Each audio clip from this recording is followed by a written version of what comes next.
Okay, good evening, everyone. Welcome to this platform. That's EduTop scholars at Poly class. If you can hear me clearly, please signify. Just say yes.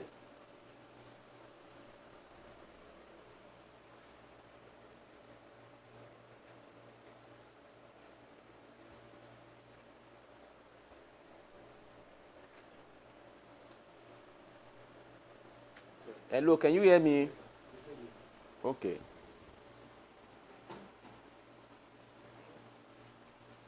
All right, once again, I welcome all of you to this platform. This is a revisional class on GNS 401. That is Communication in English 4. Now, I want you to know that this is just a revisional class. And I'm going to go through the course structure. Then I will take you through the exam structure. Now, by course structure, I mean to let you know some of the topics that are treated in this course. And by exam structure, I mean what you should expect in the exam, the structure of the examination questions. That is what we are here to do. And I want to let you know that there is no reason for you to think we are here to treat the exam questions that you are writing very soon. So everything we are going to do here is basically on past exam questions. Okay. Now let me start with the course structure. Now the course structure is designed to help you understand communication in the general form, then communication as it happens in organizations. And this course is actually programmed for graduating students in HND2 in any polytechnic. Now, the reason is to prepare you, because as soon as possible after your graduation, you will either work for an organization or you are working with an organization, or probably you may also have your own organization. And this course will treat you how to handle organizational communication, because the most essential part of any organization is a standard communication system. Now, for the course structure, we have covered theory and practice of communication. That is the general aspect of communication, where we have discussed meaning of communication, elements of communication, process of communication, types of communication, elements of non-verbal communication, and so on. Then we moved on to organizational communication. In that, we have tried to discuss communication as it happens in organizations. Now, we will let you know that the most appropriate form of communication in an organization is the written form of communication. But even as at that, we also have some areas where we cannot do without verbal, oral communication. It is also an essential part of communication in an organization.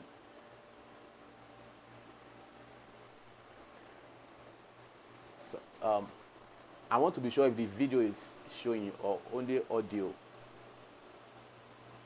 Okay. All right.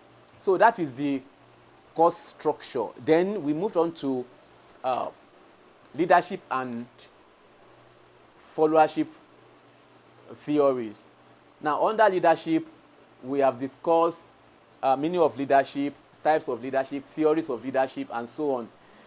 Then the expected roles of followers under a particular leadership. We have discussed all those ones. Then the last part is conflict management in an organization. So how to handle conflict in organization. We discussed meaning of conflict and meaning of conflict management, then causes of conflict in an organization, then how to resolve conflict in organizations. Now, let's go back to theory and practice of communication. We have discussed meaning of communication, and I want to remind you once again that communication is the process of sending and receiving information between two or more interlocutors, and we have taken you through the process of communication, which has 8 different elements in it. I think to manage our time, all these are available in this past question that we are going to treat. The first past question we are going to treat is the 2016-2017 academic session past question on GNS 401, Communication in English 4. Now, I think you have the past question already with you. Though it will be displayed on your screen, you will see it. All right, thank you. That is the question. We are treating the past question for 2016-2017 academic session. And I just want to take you through it. Now, the examination will have 3 different sections. 3 different sections. Section A, Section B, and Section C. Now, Section A will be on theory and practice of communication. And in that section, you are supposed to answer just 1 question. And let me tell you, you are going to answer 4 questions in all. 4 questions in all. Section A, you are answering just 1 question. Section B, you are going to answer 2 different questions. But for Section C, you have to answer just 1 question, making 4 questions in all. And I want to tell you that each question you are answering in each session will carry 15 marks, which means you have 60 marks altogether for the 4 questions you are going to answer. Please don't make a mistake of answering less question in Section B. Remember, you are answering 2 questions from Section B. So let's start from Section A now. Section A is theory and practice of communication. Now, the first question there, listen carefully. Nonverbal communication is a rich medium of transferring meaning with at least 5 different types. Explain and illustrate the use of this medium of communication. Okay. Now, one thing about questions in this form is that you have to be able to interpret the question. If not, you may go out of the rail. Now, you have to interpret it. For example, this question now is just asking you to discuss the non-verbal elements of communication, the non-verbal elements of communication. Now, before I will treat the question, now let me briefly tell you about non-verbal communication. In the process of communication, we have 8 different elements of communication, starting from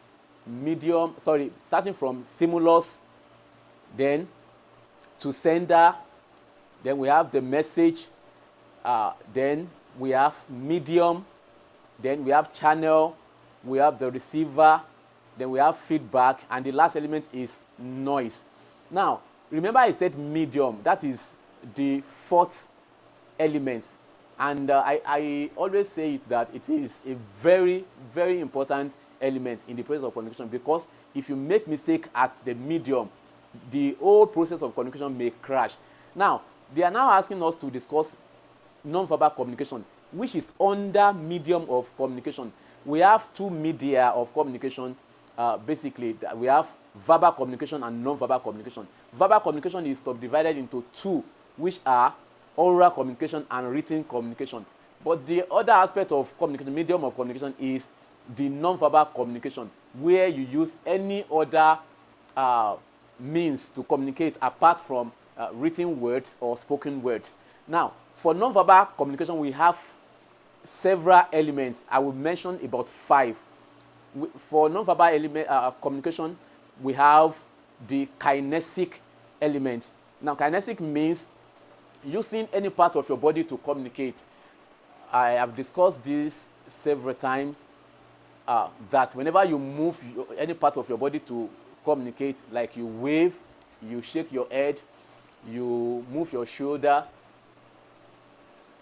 those signals or those gestures are kinestics. So using any part of your body to communicate is kinestic. So whenever you want to discuss nonverbal communication, those elements are very important. Kinestics is using part of your body to communicate. Then we have chronemics. Chronemic, which means using time to communicate. Chrono means time. When you use time to communicate, like you give your communication appropriate timing. Now, and that is one area of communication that is very important. People miss the message in a communication because the timing is wrong. So if you send communication at the wrong time, then the whole process may crash. And you know, it is still under medium of communication. Choose your medium wisely. So when you use time to communicate, it is called chronemics. Then we have what we call haptics. Haptics means using touch to communicate. Now, when you use touch to communicate, it means you probably touch somebody in some manners that will give them some kinds of meaning. Such meanings could mean violence. There is a way you touch people and it will mean violence. There is a way you touch people that it will mean affection. So using touch to communicate is what we call haptics. It is also a non-verbal element of communication. Then another element of non-verbal communication is paralanguage. Paralanguage is when you use some other sounds that are not speech sounds per se to communicate.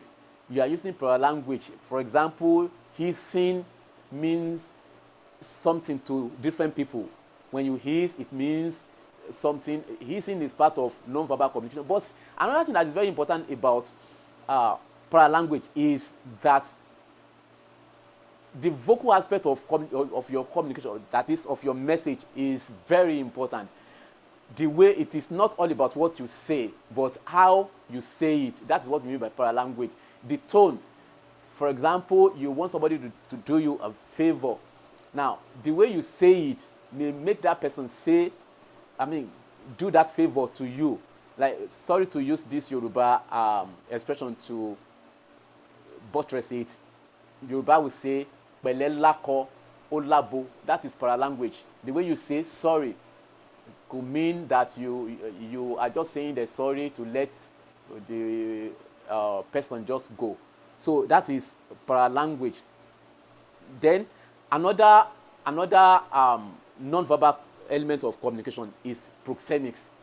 Now, just remember the word proximity. Proximity means how close is one thing to another. So proxemics, which means using space and distance to communicate. Proxemics is using space and distance to communicate. In communication, we have two different types of distance. We have physical distance and we have psychological distance. There are sometimes you create distance in your head. That is psychological distance. You just think, I can never be close to this person.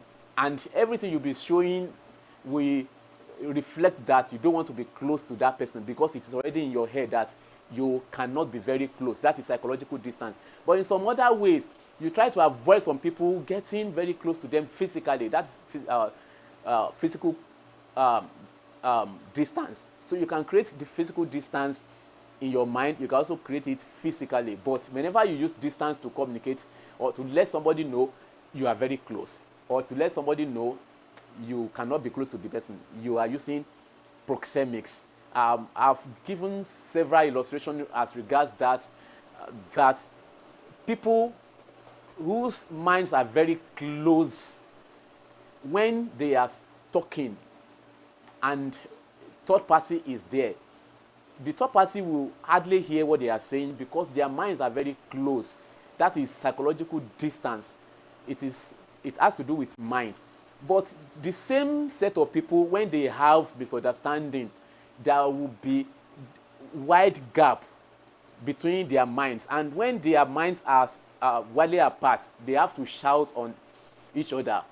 because the other one will be thinking, for your mind to hear what I'm saying clearly, I have to shout. That is proxemics, that is psychological distance. Using distance to communicate is called proxemics. Now, I don't want us to waste much time in this on this question one, but just try to interpret that we want you to explain elements of non-verbal communication, which are kinestic, chronemics,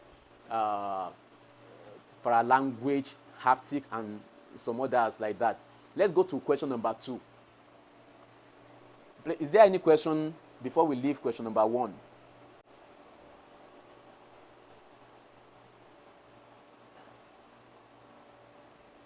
Does paralanguage correlate with using exclamatory words or exclamatory reactions? All right. If that reaction uses some sounds that are not speech sound, it is actually paralanguage.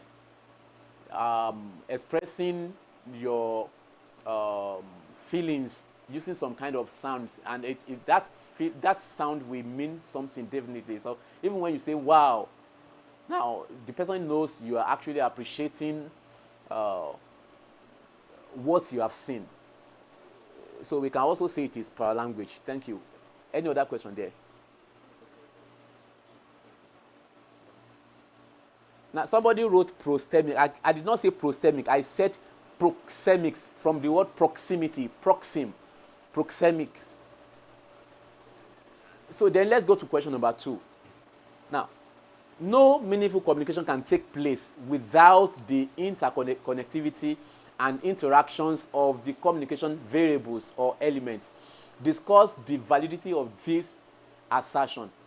Now, like I said, you have to interpret question. Now, this question simply means discuss the process and elements of communication. That is what the question is saying.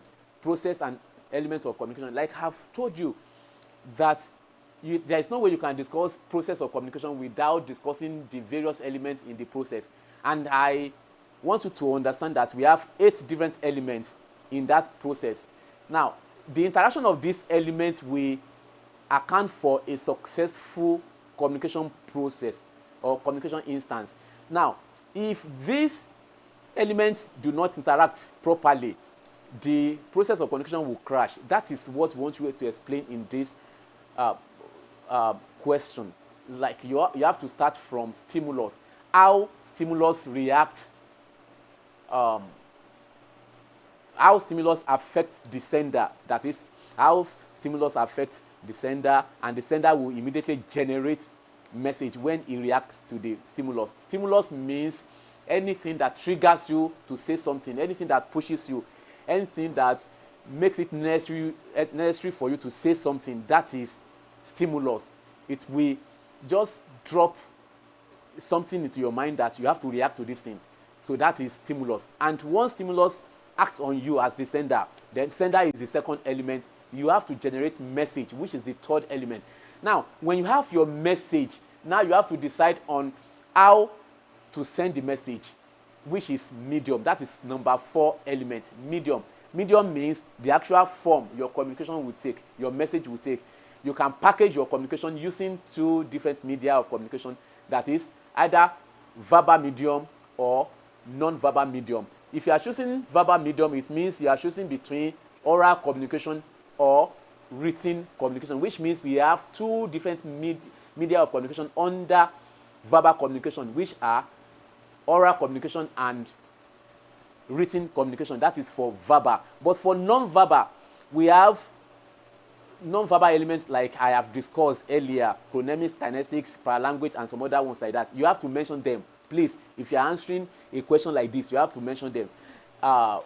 Several semesters for Genesis 401, we do ask questions on interaction between the various elements of communication. And what we want you to do there is to explain the process, starting from the first element to the last element. So the number 5 element is the channel. I've told you that medium means the actual form it will take. You have to choose the proper and appropriate medium for your communication to be successful. For example, if you have to say something with your voice, if you use non-verbal means to say it, it may not be successful. The person may not understand you properly. Then, like you want to apply for a job, the most appropriate medium of communication is written form of communication, because you have to write application. So every communication instance requires a particular appropriate medium of communication. If you choose a wrong medium, that is when the communication process will crash. Remember, the next element is channel. Channel does not mean the same thing as medium. Channel means the passageway for your communication to get to the receiver. It's just like a conduit pipe that we take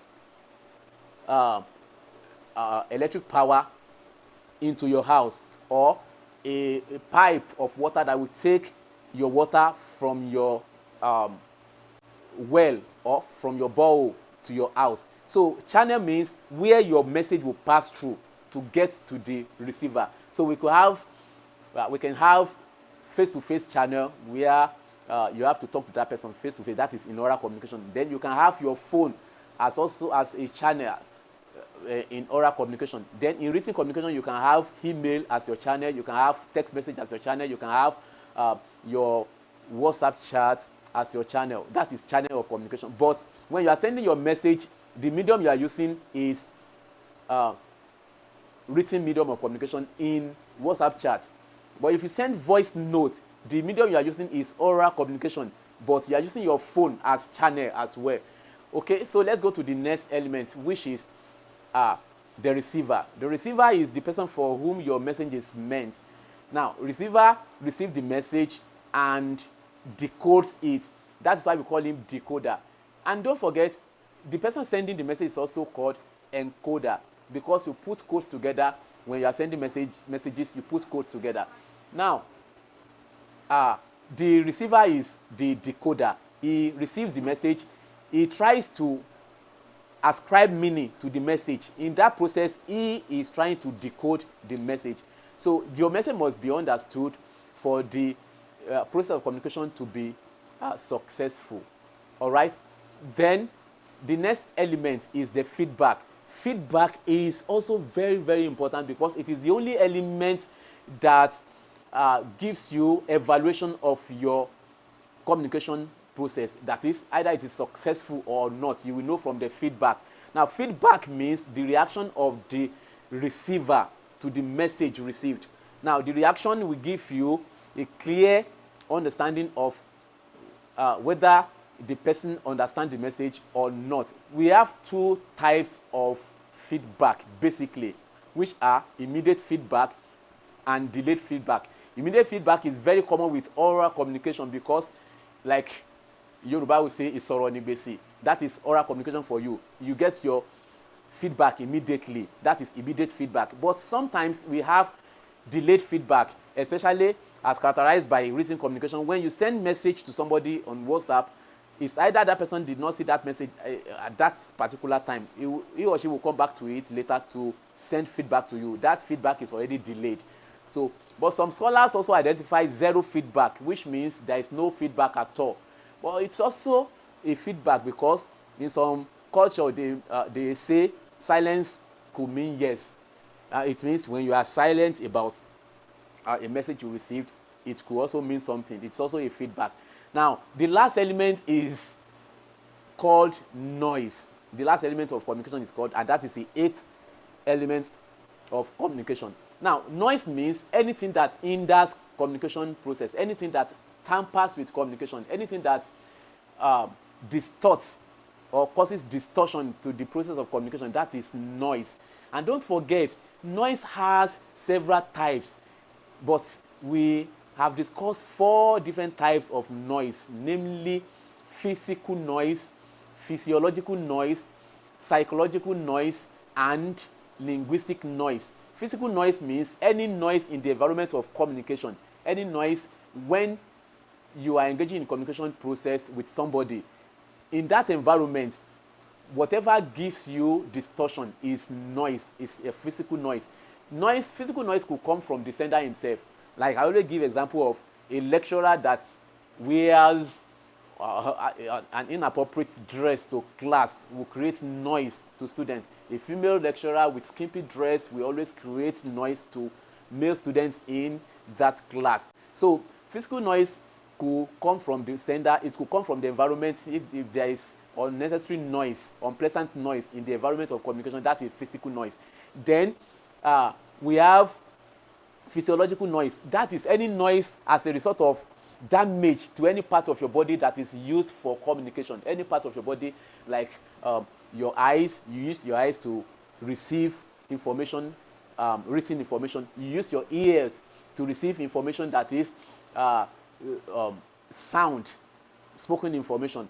Then you can use your skin, your body to feel. You can use your nose to smell. All those organs are for you to receive information. If there is damage to any part of your body, any of those organs that you use for communication, it is called physiological noise. When they have to say something like 2 or 3 times before you hear, you have impairment with your hearing. That is a physiological noise. Or you cannot read clearly, or you must use glasses to read, and you forgot your glasses. You may not be able to see those things clearly. It will cause distortion, and that is physiological noise. Then we have psychological noise, which is always emanating from the state of the mind of the person involving in communication process. For example, somebody that has a bad experience about something, maybe he or she just lost a very close family relation, and that person has to come to class. Now, 90% of what is being said in that class would not enter into that person's mind, because the mind has wandered away. That is psychological noise. And if you have experienced it, that you have spoken to somebody for like 5 minutes and you ask him for what he has to say to it, and he's saying, sorry, I'm not here. That is psychological noise. So it affects the mind. Then we have linguistic noise, which is any noise emanating from the use of language. That's why we call it linguistic noise. Now, there are 3 aspects of language that are very important, which noise can come from: the syntactic aspect of language, semantic aspect of language, and phonological aspect of language. Syntactic aspect of language is the grammar aspect of language. If your communication, if your expression contains wrong grammar, it may cause wrong meaning to the person receiving it. That is syntactic noise. We can call it grammatical noise, syntactic noise.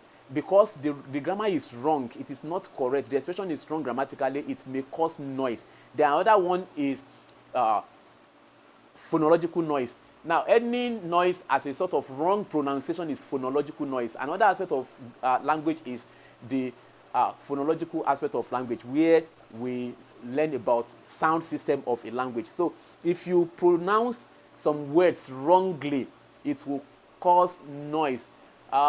For an Hausa man to say "pipti pipe," it could cause phonological noise to somebody who is not very familiar with the way they speak.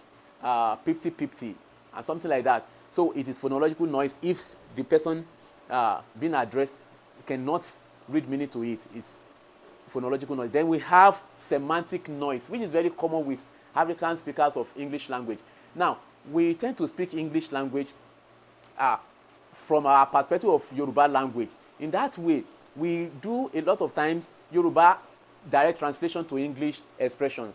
Now, for a white man to say, "I want to drink orange," and you think you want to give him an orange fruit to drink, you are wrong, because in his own culture, when they say, "I want to drink orange," that is the juice. But instead of saying, "I want to drink orange," if it is the fruit he or she wants, he or she will say, "I want to eat orange." Then that is semantic noise. When meaning is wrong, or when meaning is wrongly interpreted rather, then it will amount to semantic noise. That is the last type of noise. Now, I've tried to explain the process of communication from the first element, which is stimulus, to the last element, which is noise. Please make sure you touch all these elements when you are answering questions that requires you to discuss the interplay or interconnectivity of the various elements of communication. In some cases, we call these elements, we call them communication variables. If we say variables, it still means the same thing as elements of communication. Don't forget. Then let's go quickly to question number 3. Any question on question number 2, please, before we move on? What's psychological noise, sir? Psychological noise is any noise as a sort of wrong state of mind. Now, if the mind is wandering and you are listening to important information, you may not get every aspect of that information right. So, a wandering state of the mind can generate psychological noise. Somebody said, what is physiological noise? I've said this. Physiological is when there is damage to any part of your body that is used for communication. All organs of sense are required in communication. Your nose, your eyes, your ears, and your body. So if you are in classroom and there is heat, it will cause noise because several times you will have to fan yourself. And when you are using fan in classroom, it will cause distraction also. That is a physiological noise because you feel it through organ of your body. But when you are supposed to feel that thing and you are not feeling it, it means there is damage to it. Somebody pollutes the air and you cannot perceive it. You have problem with your organs of smell. Then if somebody shows you something and you see another thing instead of what they show you, it is, physiological noise. If they say things severally before you can hear it, Mamano Network in Yoruba drama is an example of physiological noise. Okay, I'm going straight to question number 3. Channel and medium aspects, we are taught they are the same. No. Let me tell you, please be corrected now. Channel and medium. Somebody is asking that question here that he read or maybe he was taught that channel and medium means the same thing. No, they do not mean the same thing. Medium is the actual form your communication will take. Do you want to package it using oral form or written form or non-verbal form? That is medium. But how it will get to the receiver is channel. What will take it from you to the receiver is channel. They are two different mediums. If they are the same, we will not write them separately. We have been saying medium or channel. No, it is not medium or channel. It is medium and channel.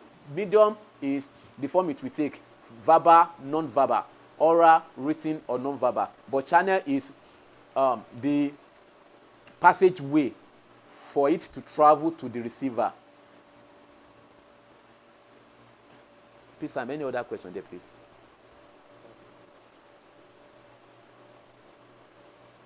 No, not at the time. Someone is asking if we can list the elements again. The elements of communication again. There are 8 elements in the process. Number 1, stimulus. Number 2, sender or encoder. Number 3, message. Number 4, medium. Number 5, channel. Number 6, receiver. Number 7, feedback. And number 8, noise. Those are the 8 elements of communication. Okay, let's go to question number 3. With relevant examples and illustration, explain any 3 of the following. Chronemics. Oh, I've explained that chronemics means using time to communicate. The time you are sending information will mean a lot of things. Now, if you check on somebody very early in the morning and late in the night, it means affection. It means you have affection for that person. You are the first person to call him in the morning. You are the last person he or she will speak to in the evening. The timing there is reflecting something. That is chronemics. Then number 2, vocal interference. Now, anytime you hear interference, it means noise. Now, anything that is not wanted in a process of communication is interference. Now, when we now say vocal interference, we are referring to any noise as a result of maybe particular sound you make.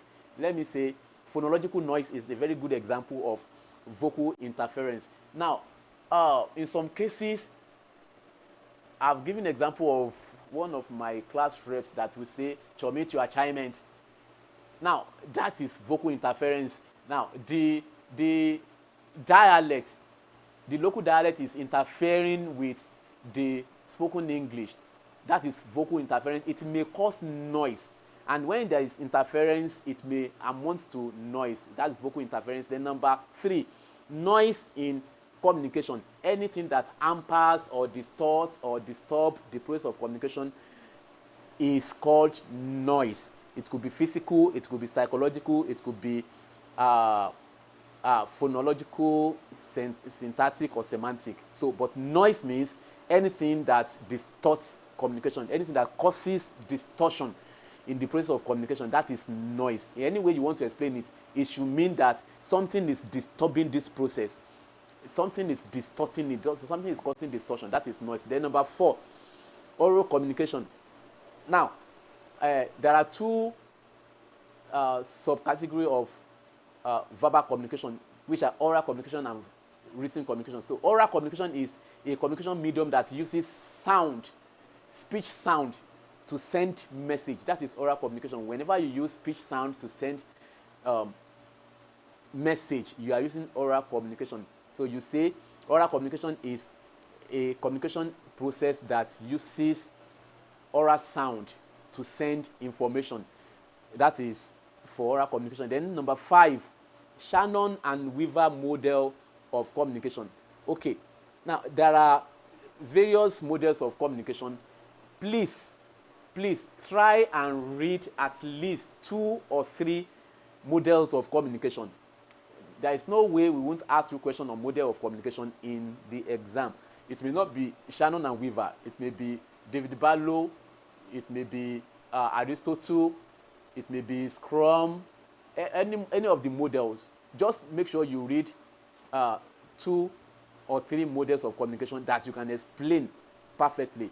But for Shannon and Weaver, the 2 of them, they are mathematicians. They are in science field. So, but they develop a model for communication. And in their model, they recognize some major elements of communication. Now, they recognize source of information as the first element.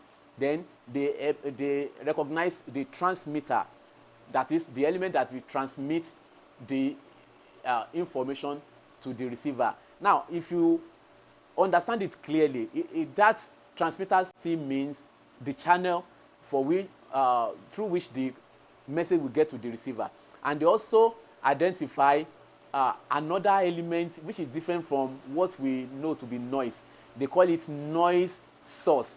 Noise source to them means that there will be a particular source that will cause distraction, that will cause distortion during the process of communication. So they also recognize that element.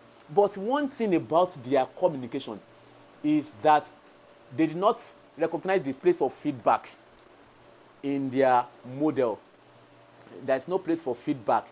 Then there is no, instead of medium, they identify transmitter. Now, please read more about Shannon and Weaver, but that is the summary of the model. Then if it is Barlow's model, now David Barlow's identify 4 different elements. Just remember SMCR. I can't write on the board now. Don't worry. SMCR, that is the summary of David Barlow's model. He identified the source, which is S, source, which means the actual point where the message is generated from. That is the source. Then M, which stands for the message itself. Then the somebody is asking a question. Then the C, which means channel of communication. So David Barlow identified channel as a core element in the process of communication. And lastly, the R, which means the receiver. So these 4 elements is what are what David Barlow emphasized in its own model: the source, the message, the channel, and the receiver. SMCR. That is David Barlow's summary, the summary of David Barlow's model. So that is number 5. Any question on number 3 before we go to section B? And please, when we ask you to write short notes on some items, make sure you give examples. Now, we give mark for examples too. At least you may have at least one mark for giving examples. Then let's go to section B. Section B, you are answering 2 different questions. Then under section B, we have number 4. Identify and discuss the variants of formal system of communication in an organization with suitable examples. Now, quickly, I want somebody to interpret that question. Class, please, somebody to interpret that question. Just write your comment. Let me see it. Interpret that question. One thing that will help you in this exam is your ability to interpret question. There is no question that will come that will not be part of what we have discussed in class. So for this question, identify and discuss the variants of formal system of communication in an organization.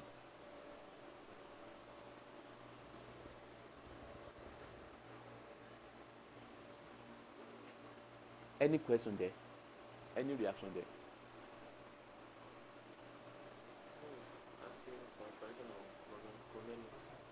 No, I won't go to chronemics again. I've said it severally. Chronemics is an element of non-verbal communication that uses time to communicate. Okay? Please, are you there? Somebody to interpret that question. Identify and discuss the variants of formal system of communication in an organization. Now, let me tell you, when we say formal system of communication in an organization, we are still referring to the directions and flow of communication in an organization. Don't forget them. Direction and flows of communication in an organization. Have you forgotten your vertical communication, horizontal communication, diagonal communication, quasi-vertical communication? Those are the variants of formal communication system in an organization. Formal communication system in an organization. Communication, sending messages in an organization may take the form of vertical means, which means the message is either coming from the subordinate to the superior or from the superior to the subordinate vertically. So if it is coming from the superior to the subordinate, we call it downward communication. And if it is coming from the subordinate to the superior, we call it upward communication. But both of them are vertical communication system in an organization. It's a formal system of communication in an organization where information is either sent from superior to the subordinate or from subordinate to the superior, which means we have either downward communication from superior to subordinate or upward communication from subordinate to superior. So vertical communication has 2 directions, either downward or upward. Another of message or communication among people of the cadre or hierarchy in an organization. Then we have diagonal communication, which means communication that indicates message being sent from the superior in a department to a subordinate in another department. So when communication crosses from one department, that is from the superior in one department to a subordinate in another department, it is going diagonally. So if you understand what diagonal means, so that is meaning of diagonal communication. When information is sent from superior in a department to a subordinate in another department, that is diagonal. Then we have quasi-vertical communication. Some people also call it semi-vertical communication, which means a communication system in an organization that uses intermediary. So any organization where they use union system that is where there is union, labor union, workers union, or whatever. That means in that organization they also use quasi-vertical communication system. In that case, the information coming from workers will be deliberated upon in the union meeting before the union leaders will now take it to the management. So you see, there is intermediary there. The union is the intermediary between the workers and the management. So it is quasi-vertical. It is not going upward directly. It will go to the union first. They discuss it in the union, then they later take it to the management. That is quasi-vertical. It is quasi. It is semi-vertical because it is not going directly either upward or downward. Then those are variants of formal communication system in an organization. So when you see variants of formal communication, or they ask you to discuss formal communication in organization, we are referring to vertical communication, horizontal communication, diagonal communication, and quasi-vertical communication. Okay, number 5, question number 5. Define and explain the difference between rumor and grapevine. Oh, please, this is another aspect of this course that you have to understand. Now, you know, we have formal system of communication in an organization. Formal system. The formal system, we make use of letter writing, memo to send information from one office to another. That is formal system. The memo can go from superior to subordinate. That is downward. Memo can go from subordinate to superior. That is upward. Memo can go from one head of department to another head of department. That is horizontal. Memo can go from management to union, or from union to workers. That is quasi-vertical. It is formal system. But we also have informal system of communication in an organization. The two major informal systems of communication in an organization are the grapevine and the rumor. Rumor and grapevine. Rumor and grapevine. I will just explain the two. Now, the question says, define and explain difference between rumor and grapevine. Rumor in an organization is an informal communication system where unofficial messages are sent from one person to another. Now, nobody knows where the information is coming from, but the information is just unofficial. And there are several things that can account for this. It could be as a result of malicious dealings with a particular staff. Now, if there is hatred, a particular person asks for a particular staff. Now, if that staff has a particular problem, it is that hater that will hear about the problem first, and he will begin to send information to people. They are going to sack somebody, they are going to do this, they are going to do that. Rumor is a negative informal system of communication in an organization. Now, it transmits unofficial information, and most of the time, the information sent by that element called rumor is most of the time negative information that is affecting somebody negatively. It's not having any good news in it, just to spread it to people so that a lot of people can hate the person involved more. But for grapevine, grapevine is just the opposite of rumor. Grapevine is positive. Rumor is negative. Rumor will always spread negative information, but grapevine will spread positive information that will affect the organization positively or the workers positively. For example, when there is a management decision to increase the salary of workers. Now, if a particular worker is privy to that information, he or she may spread the good news to other people. Now, it could be a secretary who stumbles on a particular file on the table of his boss. Now, seeing that information now, he might tell one person, and that person too will tell another person. And in that case, grapevine information is spreading gradually. So it is a positive form of rumor. So that is how you are going to discuss the differences between the two. rumor is negative, grapevine is positive.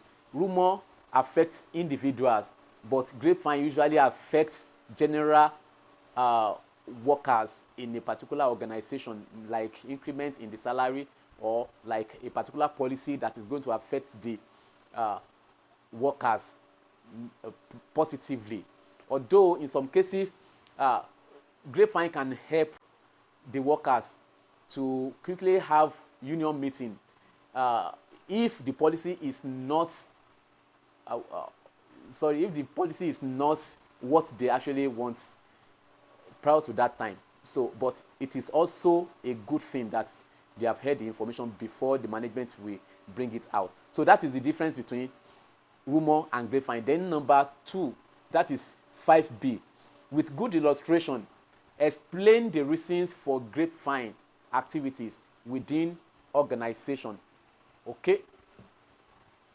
Now, for people to spread grapevine information in an organization, there could be several reasons, but some of the reasons could be loyalty. When a particular worker is loyal to his or her boss, when workers are discussing issues concerning that boss or superior, that loyal worker may likely give the information to the superior before any major decision will be taken, maybe conflict or protest or whatever.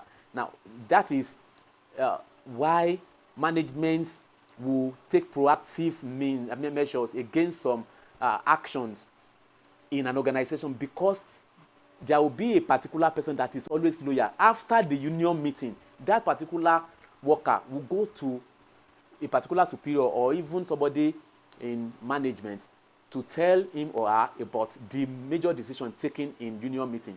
And that is one reason, that is loyalty. Another reason is maybe there is new policy that may affect the workers, either positively or negatively.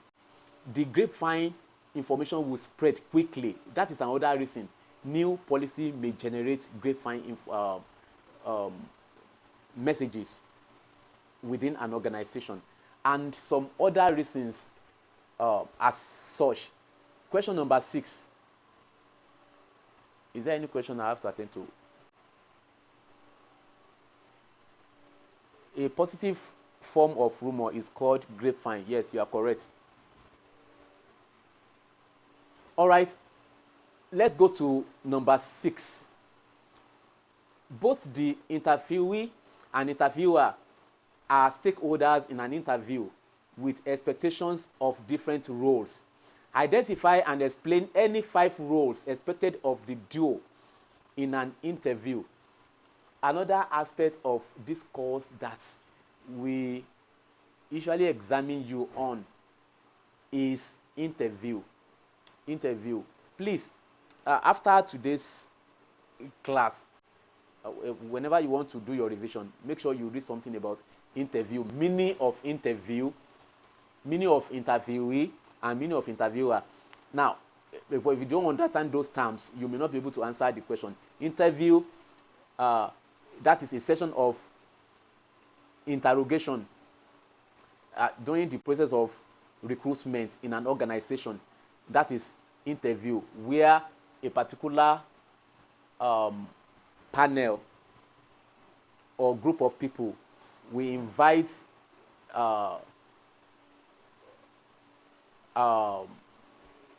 candidates that have written application, that is applicants, they will invite them for chats.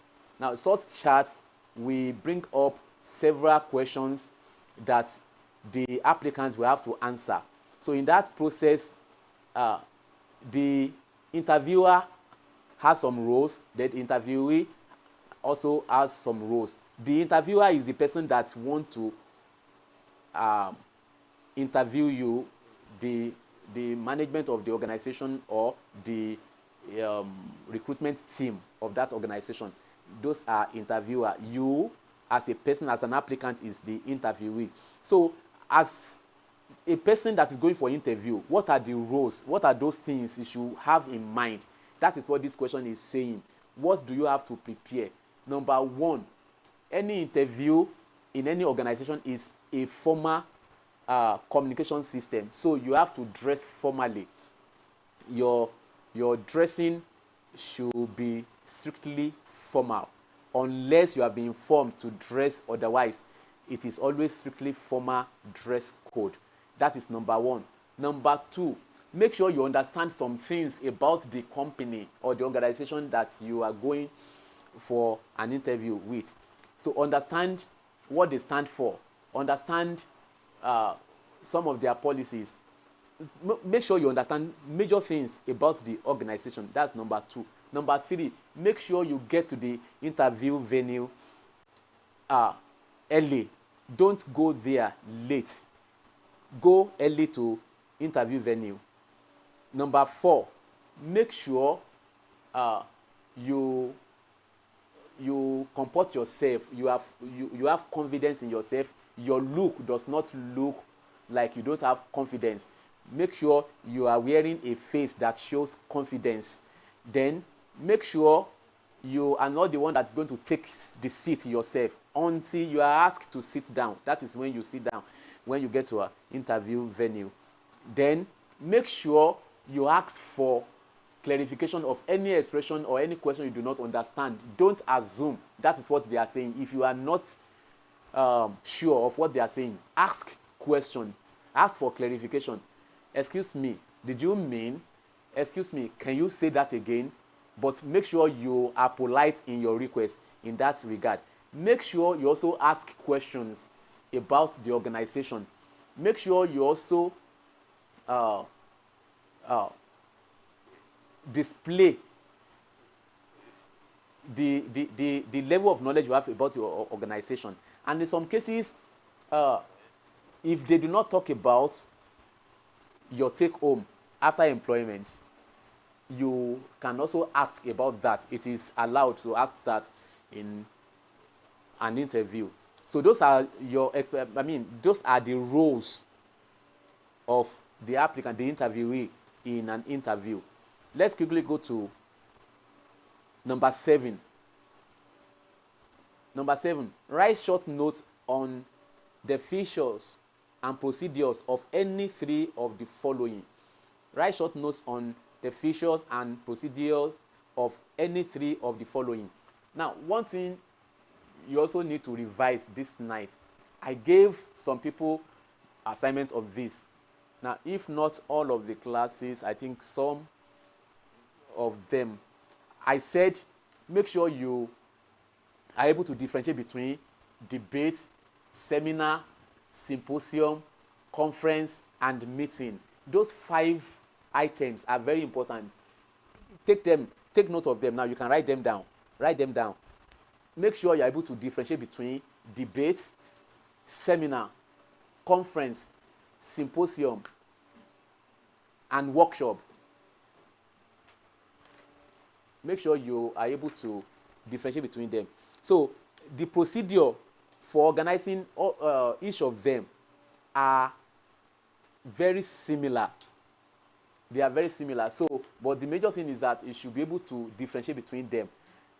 Debate is when there is a particular topic of interest in an organization, but there are different views about it. Now, they can call 2 different groups of people to come and hear their opinion about it. In that case, it could be a sort of argumentative expressions or argumentative conversation. Now, that is debate. Debate will always have a particular topic in consideration, and there will be 2 sides of it from different group of people. That is debate. But for seminar, whenever there is seminar in an organization, it means there is a particular policy the organization wants to implement, but people need to the organization needs to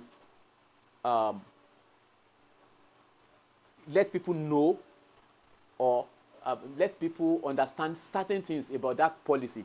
That is when they organize seminar. The experts in that regard will now come and give them talk on that pressing matter in the organization. That is seminar. People may come to present their own opinion on that matter, which may touch different aspects of the organization. Then symposium and workshop. Now, in any workshop, you see that there is a particular aspect of the organization that people don't really have knowledge of. Now, they organize workshop in an organization to let people know about certain things, especially when it has to do with I want to use that as example, the use of machine.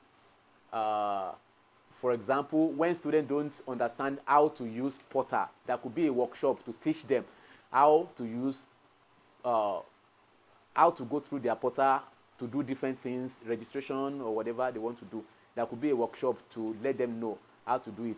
But the difference between all this and conference is that in conference, several people have different opinion about something. There will be a particular theme for the conference, and people will bring different opinion. In the written form, they come with their papers to present papers in that conference as touching one particular theme. Now, the theme will have sub-themes under it. It is those sub-themes that different people will pick their area of interest, and they write papers on it, and they come to present their opinion publicly in the conference. So, but in a nutshell, please read the differences between debate, seminar, workshop, conference, and symposium. Then the last aspect, that is section C. I don't have water here. Okay, section C, leadership and conflict management. Leadership, not too cold. Leadership and conflict management. That is the last section of the exam, and that is the last aspect of the course too. Now, in an organization, for that organization to run effectively, there will be position of leadership. Management may have to appoint people to be in charge of certain things. Now, those people are called leaders in an organization. Head of departments, several team leaders, and some other things like that. So they have to understand basic leadership principles for those people to be able to lead effectively. And one aspect of leadership that is very important is how to handle conflict when it happens in an organization. And that is why we always discuss the two together, leadership and conflict management. A leader must be able to handle conflict so that it will not go out of hand. What is leadership? What is conflict? What is conflict management? That is what this section is all about. Number 8, under leadership and conflict management, that's section C. The theories of leadership are sufficient to explain leadership behavior and followership pattern. With good examples, use the trait theory and path goal theory to justify this assertion. Okay. Now, there is nothing you have to do with this than to discuss these two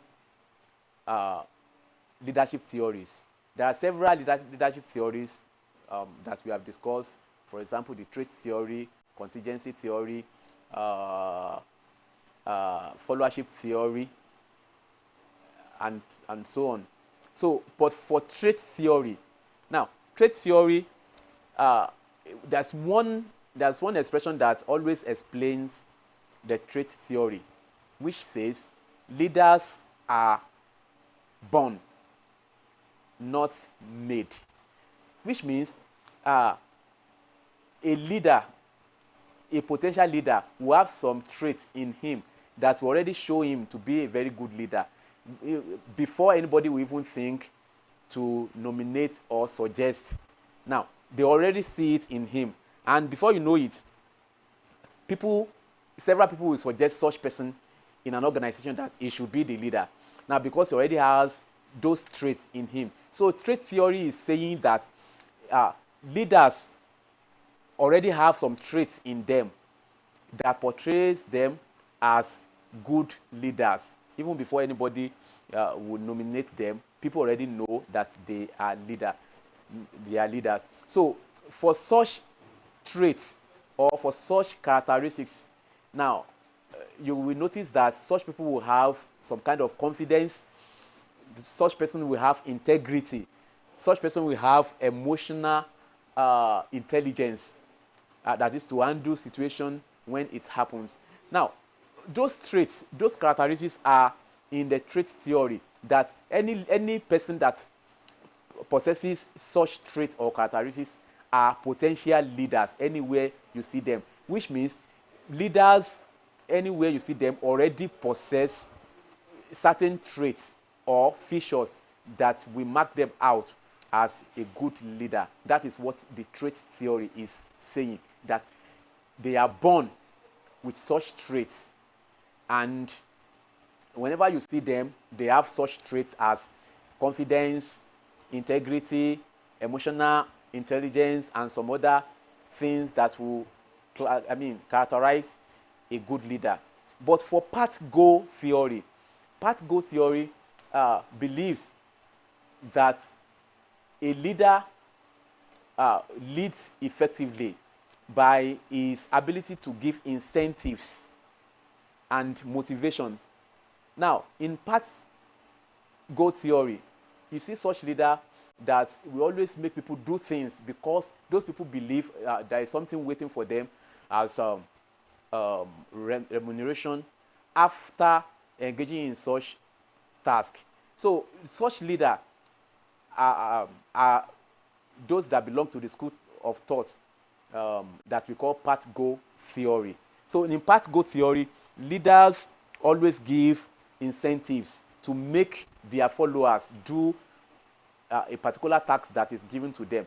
And each time such task appears, they are always willing to do it because they know Oga will always give us something. Oga will always give us something. And you see, people that have a lot of followers are using that theory to undo their leadership ability.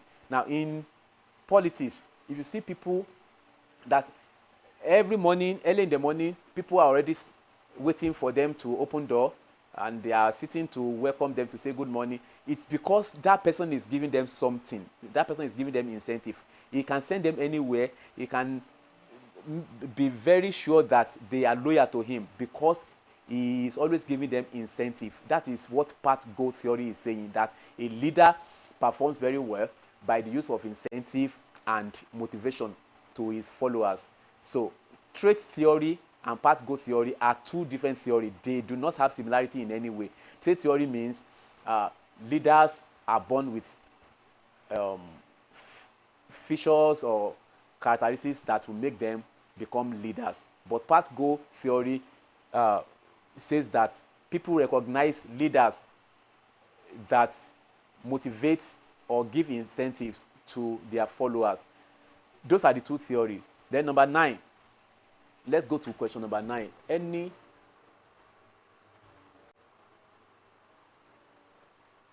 Okay. Two people asked about separation. Okay.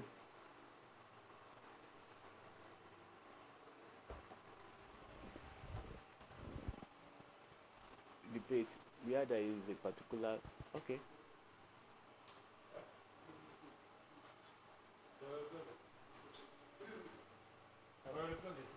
Okay, I said incentives and motivation. Incentives. They give them incentives and they give them motivation. And the motivation we are talking about is in form of what will make them happy. Something they can take home and they will always remember such leader for. So incentives, like if you have seen a potential teacher in nursery and primary school, now for the pupils to listen to him or her, he has to give them something, and for them to answer question when he asks question, for them to raise their hands, he will have given them something that will motivate them. So that's what we mean by incentives. So let's go to number 9.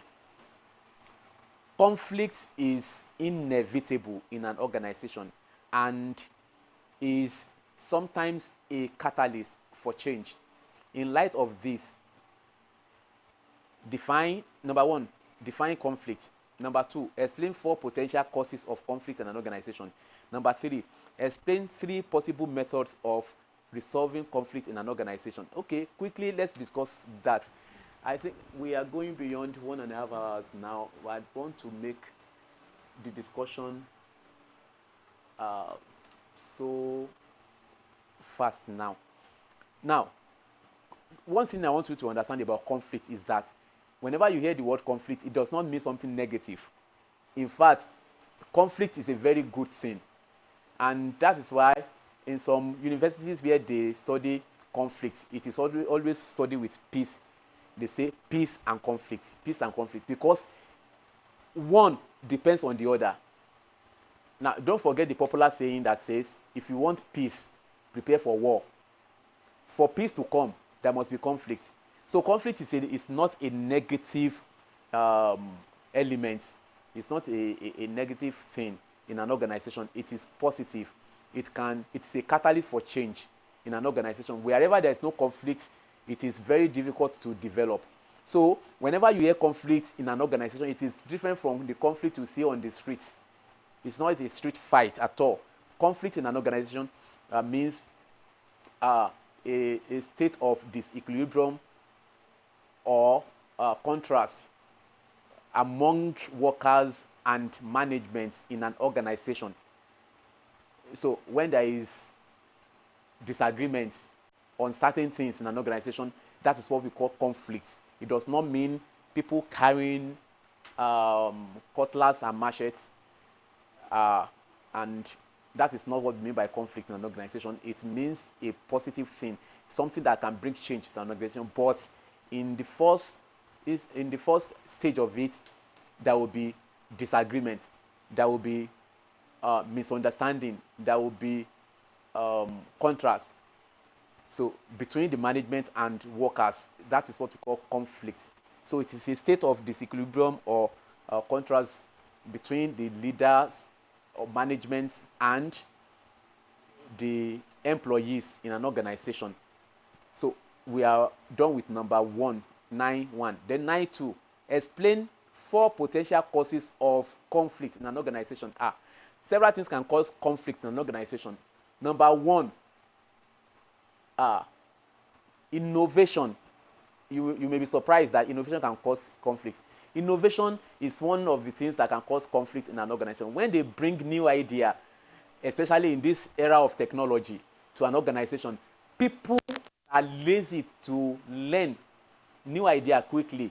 We try to fight against such policy because they think it will not they think it will affect them negatively rather. So now, new idea or innovation can bring about conflict in an organization. Number 2, another thing that can cause conflict in an organization is communication gap.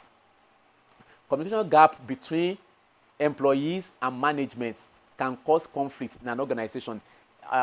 Leaders that are not very close to their followers may cause issue in the mind of their followers. They may think that leader does not have them in mind. That is why he does not come to see them regularly. That is why he does not organize meeting to meet with them regularly. So when there is communication gap between leaders and followers in an organization, there could be conflict. Then another thing is the organizational structure. Organizational structure can cause conflict in an organization. For example, in some organization, the CEO office is very far away from other employees. In fact, there are some employees that have never seen their CEO before. That even managers, apart from CEO, some managers, their office are located in a place that for several years, some employees will not be able to go there. So organizational structure can cause conflict in an organization. Another thing is fear of the unknown. Now, like I said the other time that when they bring new idea to an organization, some people may begin to exercise or entertain some fears in them that this policy they are bringing is an attempt to sack us. They want to send us away. That is why they are bringing in machine. What we have been doing before, they now said machine will be doing it. So they want to, like in this era of AI, a lot of people are afraid that some people will be sent away from their jobs because what 10 people are supposed to be doing with the use of AI, just 2 people can now do it. So when there is something like introduction of such ideas that will make people think their position will not be relevant anymore, it can cause conflict in an organization. And then we have cultural barriers too that can cause conflict in an organization. In an organization where we have several ethnic groups coming together, there could be what we call factions in the organization where we have some people saying, something like that. Now, cultural barriers can cause conflict in an organization where some people will have one thing or the other against a particular cultural group in the same organization. So it happens in some organizations where we have several ethnic groups working. A good example of that is any federal organization where different group of people will be in the organization as workers. So the cultural barrier is another thing that can cause conflict in an organization. So let's go to the third question. That is, explain 3 possible methods of resolving conflict in an organization. Okay, this is also a potential exam question. Every session, conflict resolution, method of resolving conflict in an organization. There are several methods, but I will mention some of them. Number 1, consultation. Consultation is another, is one major method of resolving conflict. Management and employees can engage in consultation to examine the cause of conflict and what might probably be the solution to it. They can have conversation, they can have dialogue. Okay, even dialogue is another means. Consultation is when the union leaders consult some stakeholders in the organization before taking major steps concerning a particular policy that is causing conflict.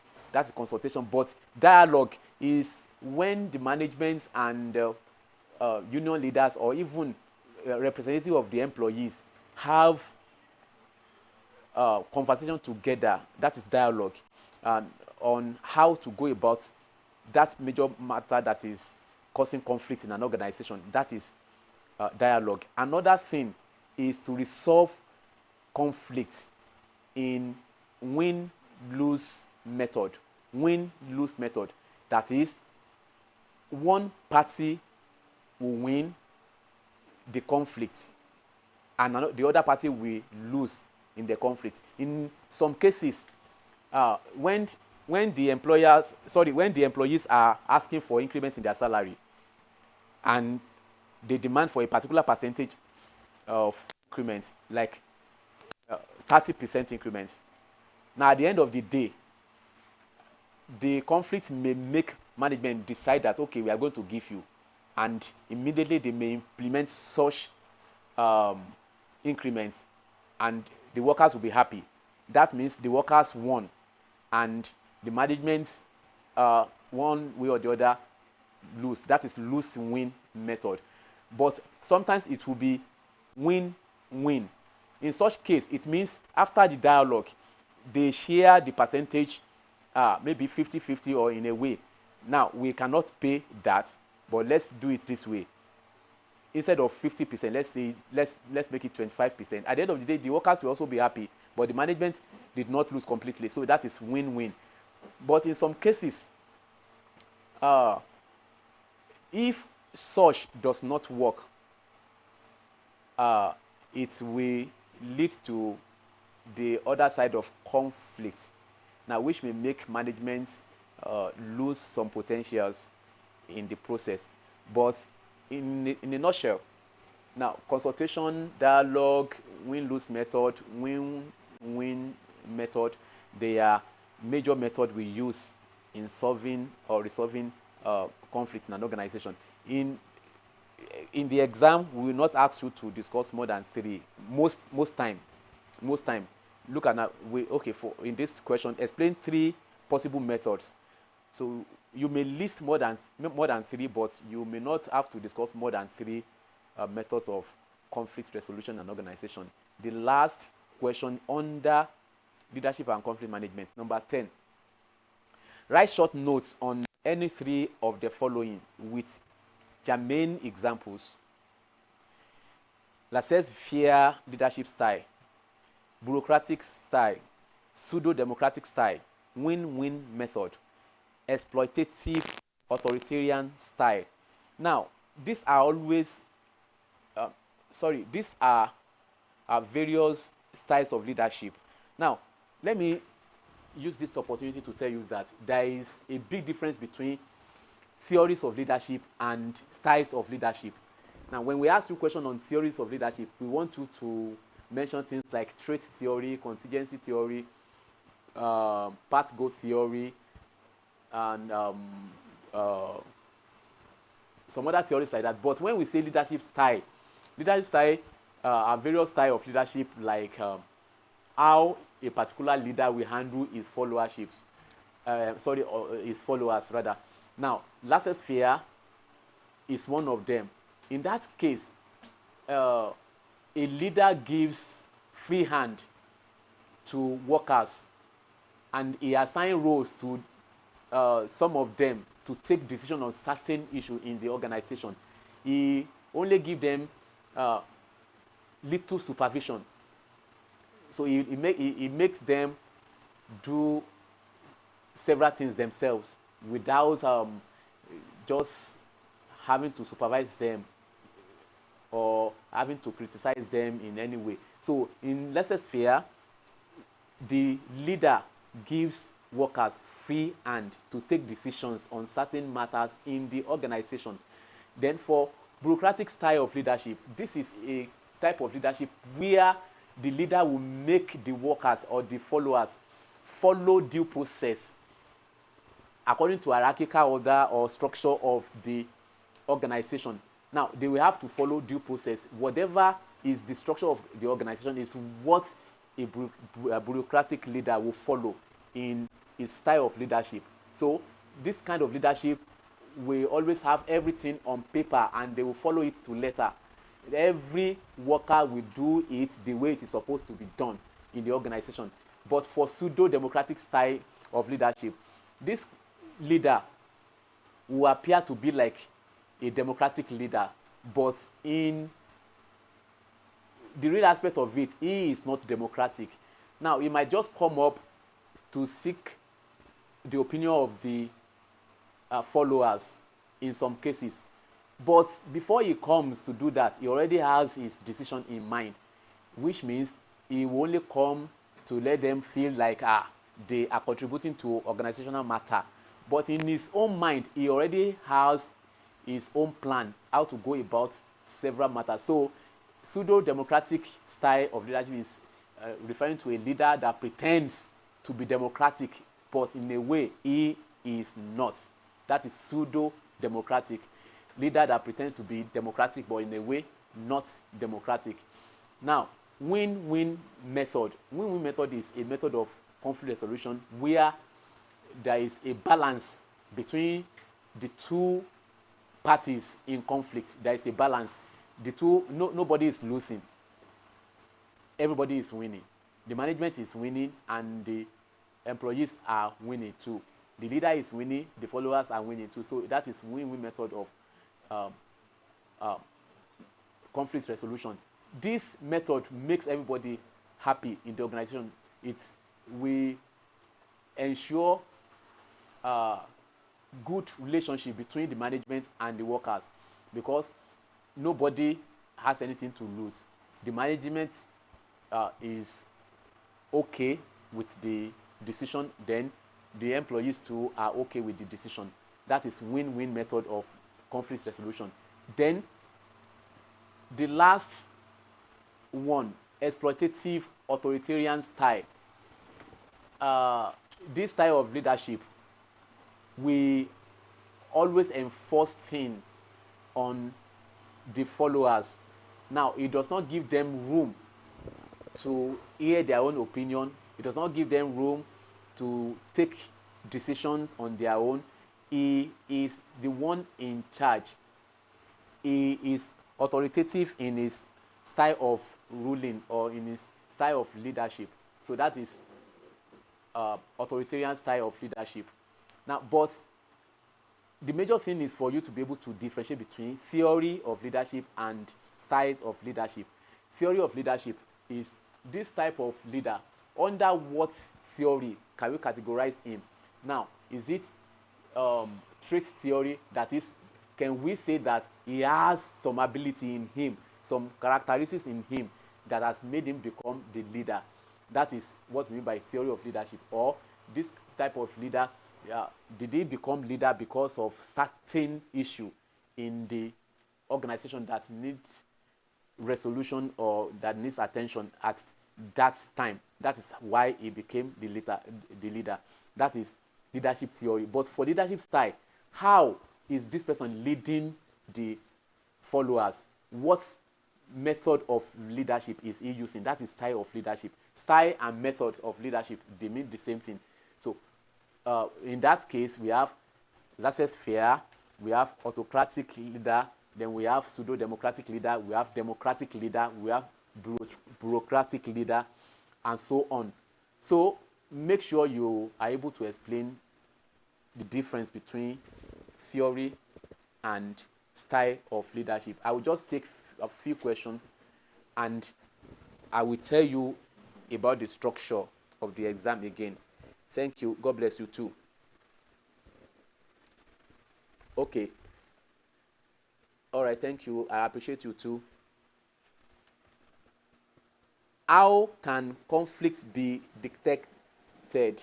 This is a very good question as well. In an organization, there are some cases where they have to put suggestion box at a particular point in the organization where people will drop something. Now, we can use that to detect conflicts. Then, when a particular employee is showing some attitude towards work, we should notice that this might result into conflict. Then another thing is when you discover that some people are forming caucus in the organization, some people are forming some funny groups in the organization, you should suspect conflict. Then sometimes constant meeting of the union, constant meeting of unions in an organization can suggest conflicts, can make us detect that, oh, something is wrong somewhere, that we may experience conflict very soon. And some other things like that. Let me see another question.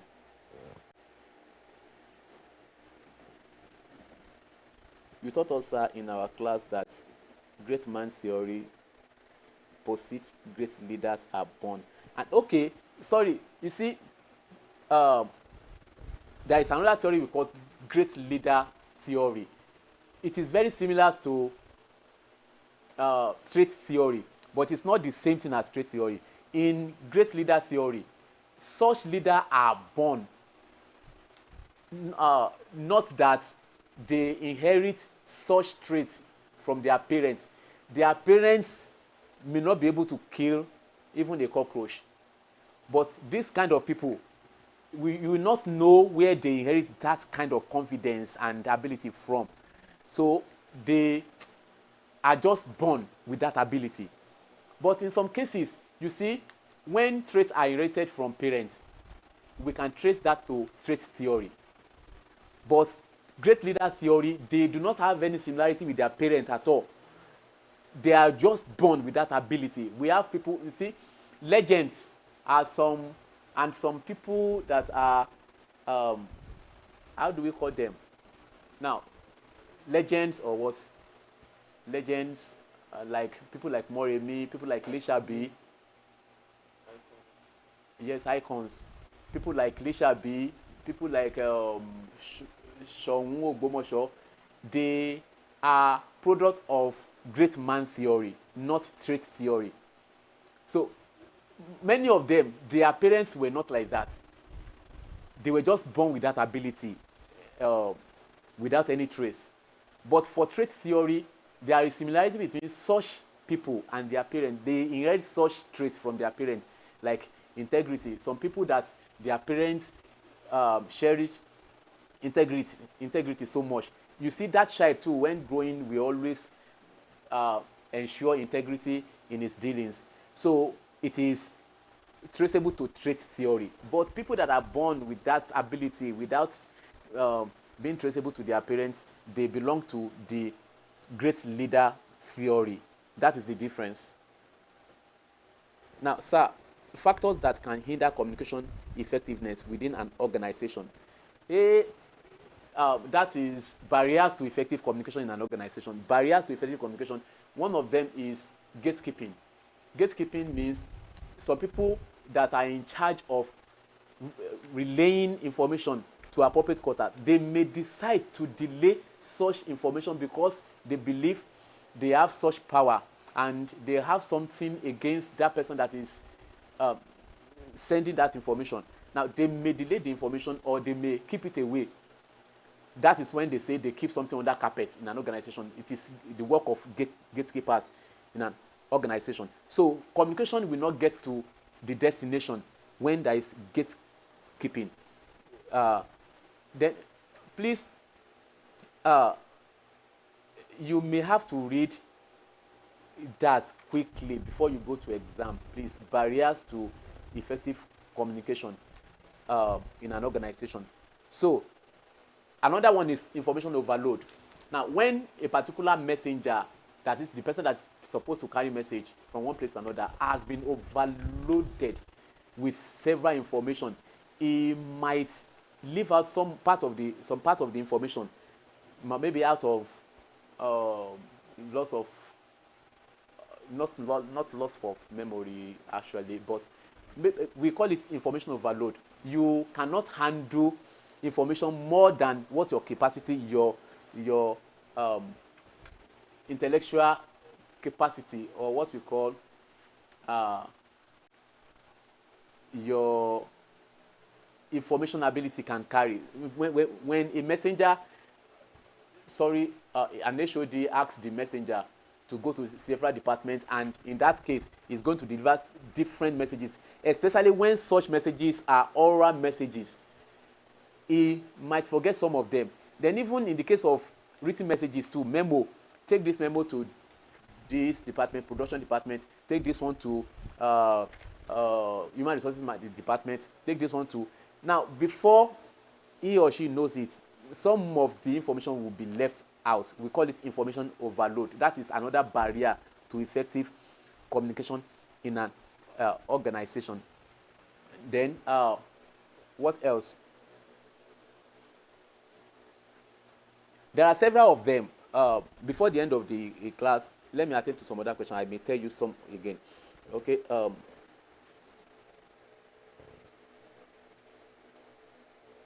Can example of trait theory be formulaic or some QT? Anyway,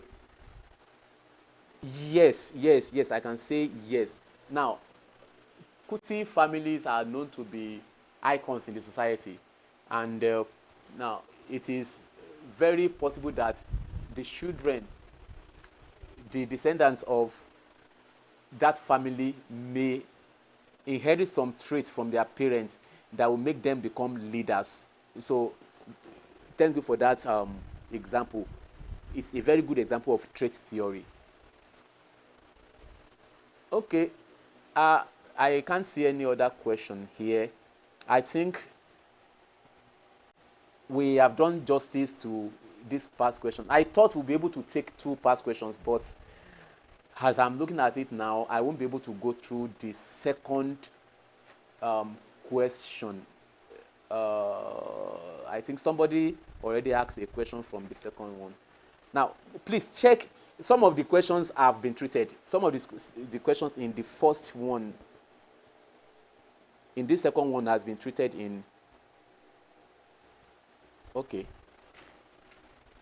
But if there is anyone that you think we have not treated, you can just. Somebody's asking, what's the difference between structured and unstructured interviews? Oh, okay. What is the difference between structured and unstructured interview? Structured interview is the most common type of interview where the interviewee and interviewer will sit down, and the questions to be asked are already structured on a paper. They already know what question they are going to ask from the interviewee. So they already have the questions ready. Now, they already know who is going to ask which question among the interview team members. Who is going to ask this? They already know which questions they are going to ask. That is structured interview. And they have plan for everything. Which question should come first? What should we ask him when we get to this place? So that is structured. But unstructured is when the interview is basically to know the capacity of that applicant, his ability to undo things outside the current issue. Now, for example, when they ask question that will lead to another question. Now, the answer, when they ask him question now, the answer he gives to that question will determine what question they are going to ask him next. It's not that they already have those questions written on papers. So it is the kind I can call freestyle. So it is not structured. They just ask you question according to what happens presently. So that is the difference. And there is a particular interview we call exit interview. Exit interview, I think somebody already asked. Exit interview is the interview conducted to someone who has already left the organization or who has already completed his term in the organization. Somebody who is retiring already, or somebody who has already retired. So they invite such people to interview them so that they can tell them several things in the organization that somebody who is still in the organization will never say, due to fear of being sacked or being dealt with by the management. So, but somebody who is already leaving the organization can say things point blank the way they are. They don't have fear for anything. They are already going. They don't have to be afraid of the management or whatsoever. We call it exit interview. It is to evaluate the organization. Maybe there's a particular thing that could cause conflict anytime soon. So such employee that is retiring or that is leaving the organization will be invited and interview. We call it exit interview. Sir, when we were discussing rules of interview and interviewer, Okay, sir. we didn't discuss the rules of interviewer. Okay. See, as the interviewee has his own roles, likewise, the interviewers also have their own roles. In any venue of interview, the number one, the interview process should be organized. Number one, the venue. It should be conducive for people that are coming for the interview. Number two, they should structure the questions in such a way that it will be within the capacity of the person they are interviewing. Number three, organizational interest must be the priority of the interviewers. Now, number four, they should not give preambles to questions, such preambles that will give that or that will create fear in the mind of the interviewee. So they should take note. They should avoid uh, any preambles that will create fear in the mind of the interviewee. So, and some other rules like that that I may not be able to discuss now. Then the yardsticks for evaluation should also be determined appropriately. The interviewers should determine the yardstick for evaluation appropriately.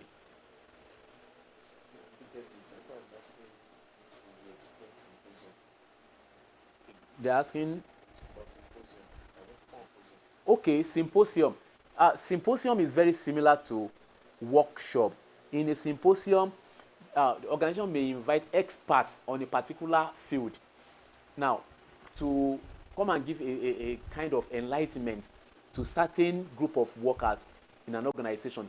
When an organization organizes workshop or symposium, it is to develop individuals in the organization, to build them, to give them new ideas that maybe they don't really have before. So symposium and workshop, they are very similar. Both invite experts. But in workshop, organization may invite experts in symposium, but in workshop, it may be within the organization where some people that are already in the organization for a very long time will give orientation to new employees on certain things. So, but for symposium, most time they invite experts to come and handle certain things that can develop individuals and the organization in an organization. Thank you.